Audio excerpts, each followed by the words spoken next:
સતી તોરલ માતાનો જન્મ 15મી સદીમાં પાલક પિતા કાઠી દરબારના લાખોજીને ત્યાં પીપળાવમાં થયો. પતિ સાસતિયાનો જન્મ સોનગઢમાં થયેલ. તેમનો ઉછેર ધ્રોલના સાધુ રામ ચરણદાસ એ કર્યો હતો. કારણ સતી તોરલના પિતા પોતે નાના હતા ત્યારે મૃત્યુ પામ્યા હતા. સાધુ સંગતથી નાનપણથી જ ભક્તિનો સિંચન થયેલ. બીજી વાત એવી છે કે કેરામ ચરણદાસ નામે રામાનંદી સાધુ જંગલમાંથી આવતા હતા. તે વખતે કઠિયારા પાસેથી એક અનાથ દીકરીને તેમને મળેલી. આ સાધુએ પીપળાવાના કાઠી દરબાર લાખાજીને સંતાન ન હોવાથી આ બાળકી તેમને સોંપી. તેમનું નામ તોરલ રાખવામાં આવ્યું. તેમના લગ્ન સરલીના સાસતિયા કાઠી સાથે થયેલા હતા. તે સમયમાં જાગૃત સંત ગુરુ ઉગમસિંહ હતા. સતી તોરલ 3 વ્યક્તિઓને જાગૃત કર્યા હતા. એક સાસતિયા, બીજો સધીર, ત્રીજો જેસલ. ઉપરાંત દેવાયત પંડિતને જાગૃત કરવામાં પણ સતી તોરલનો હાથ હતો. સતી તોરલને ત્યાં ધ્રોલમાં જેસલ જાડેજાના ભાભી કેરાકોટ કચ્છથી સોનબાઈ તેમના દર્શન માટે આવે છે. તેઓ તોરલના સત્સંગ ખૂબ જ આનંદિત થાય છે. તે સમયમાં જેસલ જાડેજા ચોરી, હિંસા, લૂંટફાટ કરતા હતા.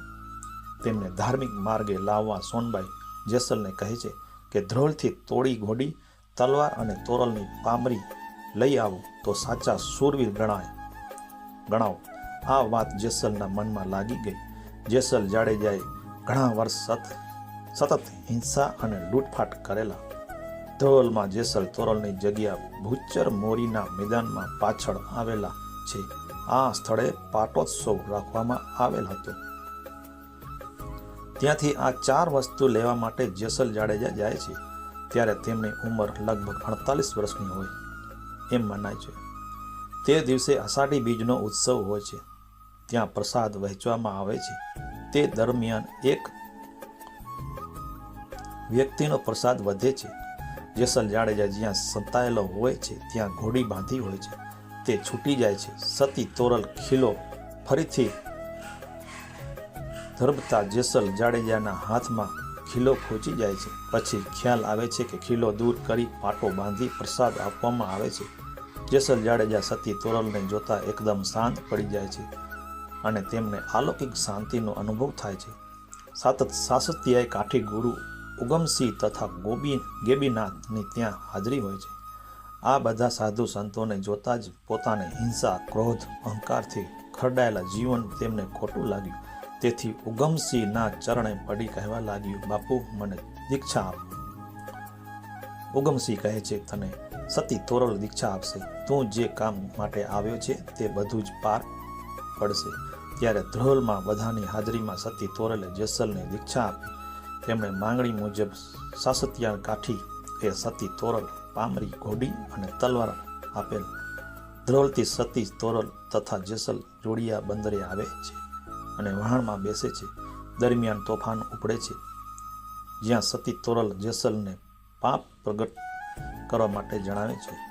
જેસલ તમામ પ્રકારના પાપ એકરાર કરે છે અને ડૂબતા બચી જાય છે. અને થોડી ક્ષણમાં સતી તોરલ સંગથી જેસલ લૂંટારામાંથી જેસલ પીર બની જાય છે. ત્યાર પછી અંજારમાં મુકામે આશ્રમની સ્થાપના કરે છે. ત્યાં પણ સધીર શેઠ નામ કામી વેપારી સતી તોરલ સત્ય માર્ગ લાવી જાગૃત કરે છે. તોરલના લગ્ન સિહોર પાસેના સલ્લી ગામમાં સાસતિયા કાઠી સાથે કરવામાં આવ્યા. સાસતિયા પાસે તોરી ઘોડી, તોરી તલવાર અને તોરલ નામની સ્ત્રી હતી. આ ત્રણેને લાવી આપવામાં જેસલ જાડેજાને તેમની ભાભીએ મેણું માર્યું હતું. આ વાત ખૂબ જ જાણીતી છે. સાસતિયા કાઠીએ ગુરુ ઉગમસિંહ તથા શોભાજી મહારાજની હાજરીમાં સતી તોરલ, તોરી ઘોડી, તોડી તલવાર જેસલ જાડેજાને અર્પણ કરી. ત્યારે સતી તોરલને 3 માસનો ગર્ભ હતો. અંજારથી જૂનાગઢ શોભાજી મહારાજ વાયકને માન આપી જેસલ અને સતી તોરલ જૂનાગઢ આવતા હતા. ત્યાં ધંધુસર પાસેના કોઈમી મઢ ગામે શોભાજી મહારાજનો આશ્રમ આવેલો હતો. ત્યાં રાત્રિ રોકાણ કર્યું. આ જગ્યા સતી તોરલે એક પુત્રને જન્મ આપ્યો. તે દેવાયત પંડિત. ભાદરવા સુદ બીજને દિવસે ઢેલડી નગરમાં મોરબીમાં રામદેવ પીરના શિષ્ય ખીમડિયા કોટવાળને ત્યાં સંત સમાગમનું આયોજન થયું હતું. જેમાં સતી તોરલ, જેસલ પીર, પાલણ પીર, ગુરુ ઉગમસિંહ, ગેબીનાથ, રાવત, રણસિંહ, સેલ્સ, મેઘગારુ, જેમલ રાઠોડ, કતીબ શાહ વગેરે સંતોને હાજરી આપી. ખીમડિયાના ધર્મ પત્ની સતી દાડલદે સમાધિ એ ધ્રુપ દીપ પ્રગટાવી ભજન સત્સંગનો અલૌકિક ઉત્સવ ઉજવ્યો. તેમાં ગુરુ ઉગમસિંહે સતી તોરલને આશીષ આપતા કહ્યું, મારી ગત ગંગાની ત્રિપુટ તોરલ લીલમ અને રૂપાદેનો જગતમાં જોટો મળે તેમ નથી. આવા જતી સતી તો કોઈક યુગમાં થશે. જેસલ પીર સતી તોરલનો તો તમારા સાથે ગુરુ છે, તેમના વચને ચાલજો. શિષ્ય સેલણસિંહ સતી લોયણને કેમ ભૂલી ગયા? 4 દિશા છે એમ આ ચારે મારી દીકરીઓ સતીઓ છે. ધન્ય છે સોરઠની ધરાને, ધન્ય છે મારવાડી ધરાને, તેમના માતા પિતા અને ભક્તિનું ભાથું આપનાર સાધુઓને. ઠીક છે, અને સતી તોરલની વાણી સાંભળીએ જે ટૂંકમાં છે. સદગુરુ મળ્યા મનના સંશય તળિયા, સર્વ ભય બ્રહ્મમાં ભાગી જા ઓ રામજી. દેહ બાંધુકડીને કર્મ પાલિતણો ગુરુ જ્ઞાન, ગલોલિયું વાગી દે રામજી.